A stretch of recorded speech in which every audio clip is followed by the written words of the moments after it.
दूसरे के बाद तीसरा, तीसरे के बाद चौथा। नहीं करेंगे तो सरकार को झुकना पड़ता है, सरकार को अपनी पॉलिसी जो है वो बदलनी पड़ती है, पहली बात। दूसरा, हमें है ना जो ये कल्चर क्यों जरूरी है, इस पर है ना विचार करना चाहिए।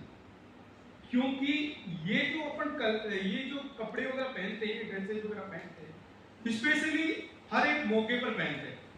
जैसे हम किसान है ना, खेती करता है, उस वक्त है ना बिल्कुल ढीले ढाले कपड़े है ना वो पहनना पसंद करता है। अब जब वो खेती कर रहा है तो उसके साथ में कुछ चीजें चलती है। सबसे बड़ी चीज, वो कपड़ा पहनता है तो उसके साथ वो फीलिंग्स आती है। फीलिंग्स आती है तो वो गीत गाता है। जो काम वो करने वाला है वो काम बहुत आसानी के साथ में ना हो जाता है। इसलिए इन चीजों को, इन कपड़ों को ना पहनना चाहिए। दूसरी बात, हमारा ये जो राजस्थान में जैसे है ना जो सांगानेरी प्रिंट है, सांगानेरी प्रिंट आप देखोगे तो उसमें ऊंट के चित्र हैं, उसमें आप हाथी के चित्र हैं। हाथी जैसे राजा महाराजा ना वो लड़ाई वगैरह युद्ध वगैरह लड़ते थे, ठीक है। मिट्टी वगैरह है, रेत है ना, रेत की चीजें उस पर बनी हुई है।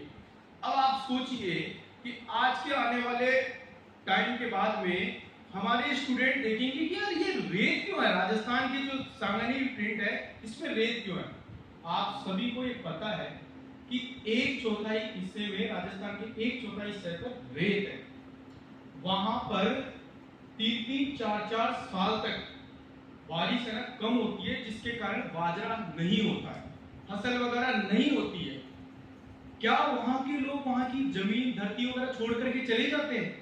नहीं छोड़ के जाते हैं। उनका दृढ़ संकल्प इतना मजबूत होता है राजस्थान वासियों का, स्पेशली वो जो रेत के ढोरों के टीलों के आसपास जो खेती करते हैं उन लोगों का जो धैर्य होता है वो इतना मजबूत होता है कि एक साल नहीं अगले साल जरूर खेती होगी। चलो कोई ना, इस साल बारिश नहीं, फिर अगले साल का इंतजार देखते हैं।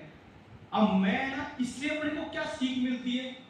इससे हमारे बच्चों को सीख मिलती है कि आप देखिए कि भारत में बहुत सारे स्टूडेंट है ना वो आत्महत्या कर लेते हैं। क्यों आत्महत्या कर लेते हैं? हमारा है ना जो सिलेक्शन नहीं हुआ जी, एक साल